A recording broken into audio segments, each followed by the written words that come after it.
to be able to be together. Have you ever been in an earthquake? I think I was we were living in California, and I think there was this tremor. It wasn't a big one, but it just kind of noticed that something was just a little different, and then it was just as the news came on that they talked about that there was an earthquake. It was a minor one, but we all have seen in the news or in movies what earthquakes can do. If they're big earthquakes, they can level a city. And just the tremendous destruction that happens when what we feel like is supposed to be so stable and we depend on it to be stable shifts all of a sudden, and it calls everything into question. Well, so the religious leaders and the disciples must have felt like that when Jesus said what he did in the gospel lesson for this morning. In fact, for us, we've either heard it so many times or we're so far distant from the context that it doesn't affect us in the way that it would have for them. But this is clearly one of the most controversial passages in the entire Gospels that Jesus gives, as he calls into question what's clean and what's unclean, and how it is that things are measured by the heart as opposed to outward observance. So for us to kind of give it context, we have to go back to the time of Jesus and to recognize the things that had gone on in the lives of the people during the time and before the time of Jesus. So as the Pharisees and as the scribes emerged in terms of their teaching, they were looking back at the history of the people of Israel and believing that the reason that God's favor had been held back from them was because the people were not obeying the law. They weren't doing the things that in the Old Testament God asked them to do in the first 5 books of Moses. And so then this whole set of other delineations of, if you were going to keep the Sabbath, this is what it meant to keep the Sabbath, and if you were going to carry on business, this is what it meant to carry on business, and these are the kinds of foods you can eat and the kinds of foods you can't eat, and this is how you wash your hands. So when we think about what's unclean and clean and washing your hands, it didn't have anything to do with hygiene. They didn't know about germs. It had to do with whether you were clean or unclean in terms of being able to present yourself at the temple in order to present the sacrifices that were necessary for the people to be cleansed. And so if you were unclean, that meant you couldn't do that. And so they were waiting for God to be able to send his Messiah in order to deliver the people, he wouldn't send his Messiah until the people had met his standard of righteousness. And so the job of the scribes and the Pharisees was to be able to teach the law to the people so that they could obey it. And so these prescriptions about what it meant to have clean and unclean hands, and specifically how it is that you wash your hands, that you have to hold them in a certain way and have water drizzled over them in a certain way, and then upside down, and then have them washed again in another way. And it was with specific water that was blessed and used only for that purpose. And then there were other issues in terms of diet and the kinds of things that you could take in. And so especially a pig and pork became an issue for them, so that to take in or to have anything to do with touching anything that had to do with pork or Gentiles that were associated with a pig meant to be themselves unclean. And so you can see, so here are these Roman soldiers who represent the kingdom of Rome, and the symbol that symbolized the power of Rome was a boar. And so if you've ever been outdoors and you've seen a large boar, tusked boar, you know how ferocious they can be and how aggressive they can be. And that was a sign of the power of the Roman Empire. And so it was as Jews came into contact with the Gentile world, the symbolism of the pig and the boar became just tremendously offensive. In the Old Testament book of Maccabees, there's a woman who has 7 sons, and Antiochus Epiphanes comes and he destroys the city of Jerusalem. He desecrates the temple, and he goes and he sacrifices a pig on the altar to make it offensive to all of the Jews. And then he takes that woman, and one by one, the 7 sons, starting with the oldest, he tries to force them to eat pork. And one by one they refuse, and she sees them murdered in front of her face, one by one, and she's there cheering them on as soldiers of the faith who are defiant against these evil marauders.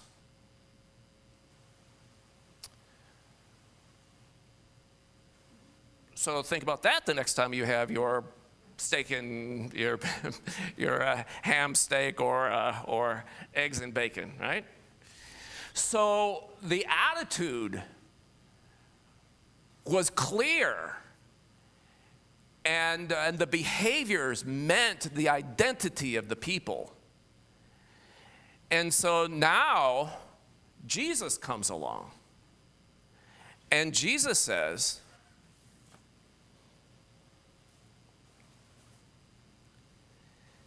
"Listen to me, all of you, and understand, there is nothing outside a person that by going in can defile, but the things that come out are what defile. For it is from within, from the human heart, that evil intentions come: fornication, theft, murder, adultery, avarice, wickedness, deceit, licentiousness," quite a list, eh? "Envy, slander, pride, and folly. All these things come from within, and they defile a person." Well, so for the Jews of the time, it didn't matter what you were thinking about or what you harbored in your heart. What mattered was the things that you did, making sure that you kept the law. Now, all of a sudden, the gravitational center shifts from the external practices of keeping the law to the condition of the heart. Now, so it's hard for us maybe now to kind of get ourselves into the mindset of first century Jews at the time and what it meant for them, so we can look back at them and kind of say, how in the world could they think such things? And yet, we don't have to look terribly far to find examples for us.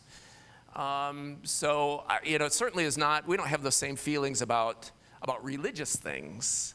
There are not many of you probably are terribly concerned about the way you walk into the church or how you do your ablutions in the morning. So it's not religious things so much for us, but it does have to do with a focus on external behavior. So for instance, about our attitude about the law. I mean, so we have all kinds of attitudes about the law, don't we? And so the law tells us what's legal and what's not legal. And so we believe that as long as you keep with the letter of the law, that you're doing what's necessary, what's required of you. And yet, we would want to ask bigger questions about that, wouldn't we, as community of faith? Because we know that there is more than just keeping the law, and yet our world operates on the basis of the law. So, for instance, Mark Mobius is a famous investor. He was the implementer of the emerging market funds for the Templeton Mutual Fund family. And for a number of decades, he ran those funds and was tremendously successful, made a ton of money for not only himself, but for lots of his investors.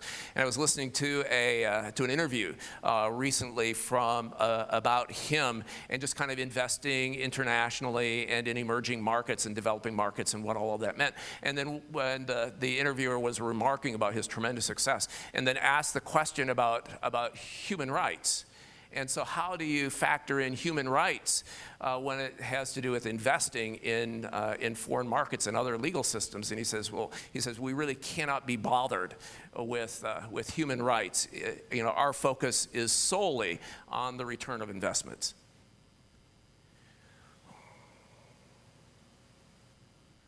Wow. So what's moral is what's legal, right?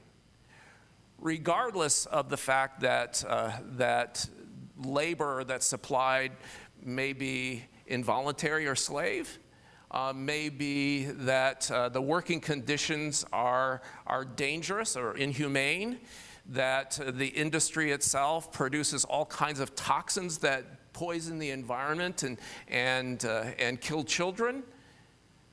Those things aren't factored into the cost of being involved in developing countries and bringing American money there, my money there?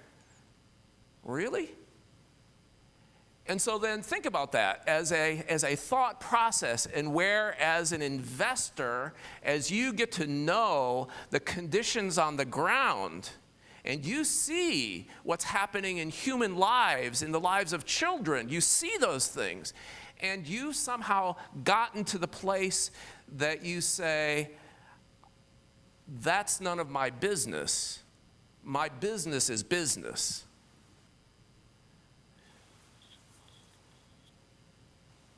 That's a decision that's made in the heart, right?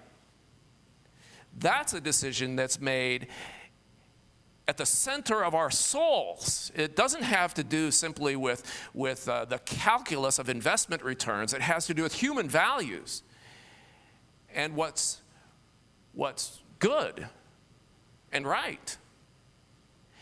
And so then if we take then Jesus at his word, all of a sudden there's this tremendous earthquake that takes place, where it's not just about external activities and whether things are legal or not, but it's about this whole sense of the things that are going on in my heart, and whether I place financial returns over human compassion and the kinds of things that are nurture in my heart. And so that's where lust and greed and hatred all begin to churn in ways that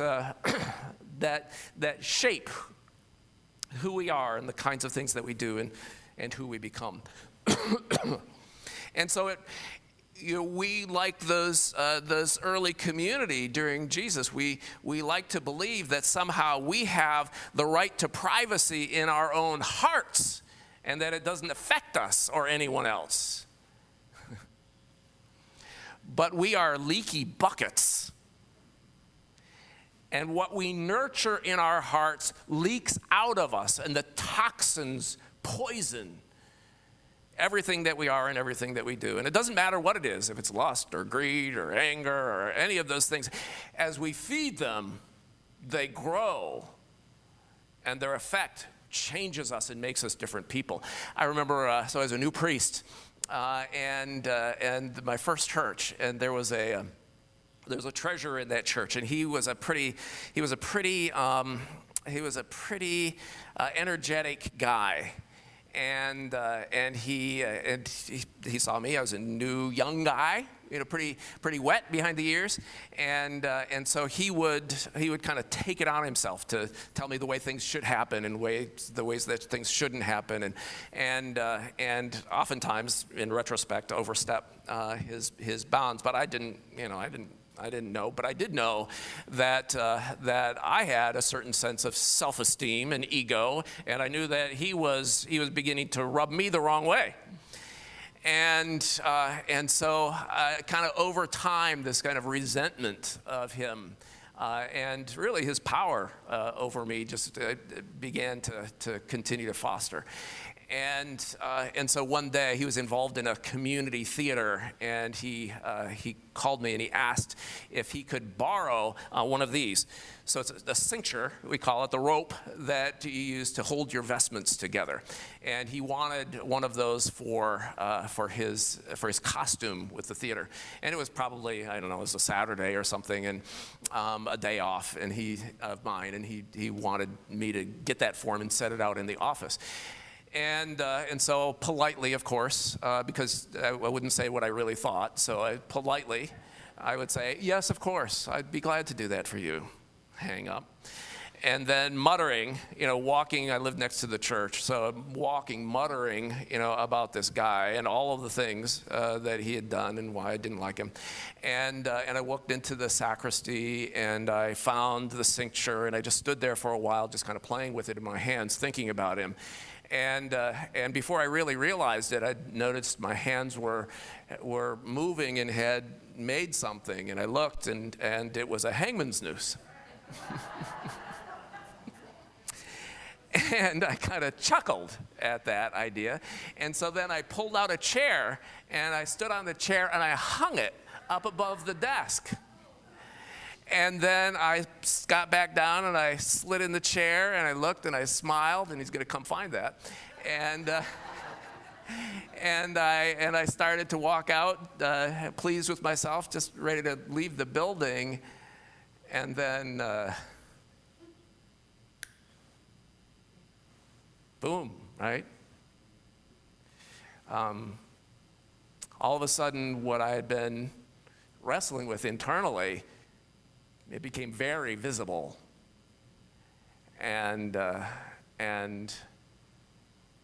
so I had to go back and go back into the office and go back to the chair and pull it down and unwrap the knot and set it there on the desk and walk out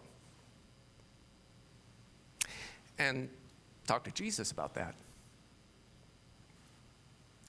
And then realizing that I needed a more mature voice in my life, somebody who could give me wisdom about how to deal with things like that. And so I found somebody, and we were able to pray about it and think about it and talk about it, and that was a learning experience for me. What we nurture in our hearts, sight unseen, changes us. And even though we think we have a right to privacy in our own thoughts, it's toxic, and it leaks, and it changes us, and it'll come out sideways in a million different ways and affect everything. And so Jesus came. It's an interesting thing about this whole clean and unclean thing. So if in our world, if you have something that's clean, so like a napkin, and somehow it falls onto the floor or gets used to wipe up something, it becomes unclean. And so something that's clean goes to unclean. So when you put on clothes in the morning, generally, I don't put on dirty clothes in the morning, I might. But generally put on clean clothes in the morning, and you go through the day and they get dirty, right? And the next day you kind of put them in the laundry, and you get clean ones the next day. Because the law of our universe is that what's clean stays clean as long as it doesn't touch something that's dirty. But once a clean thing touches a dirty thing, it becomes dirty. It becomes unclean. And that was true during Jesus' time. So if there was a woman who had an issue of blood because she was having a menstrual period, she became unclean. Or if there was a leper, or if there was somebody who was blind, they were unclean. They couldn't go to the temple in order to be able to offer their sacrifices, to worship God. They couldn't go. So what's clean is sullied by what's unclean, except for Jesus. Except for Jesus. Jesus comes as the only one in which it works backwards. So Jesus comes as one who's clean. And when he touches one who is unclean, he's not made unclean, he's made clean. And so when Jesus touched a leper who was unclean, Jesus was not made unclean. Jesus made the leper clean and healed him. When the woman who had a flow of blood for years touched Jesus, he wasn't made unclean. She was made clean and healed. When he touched the blind one, the blind were healed and made clean. And so when we are touched by Jesus,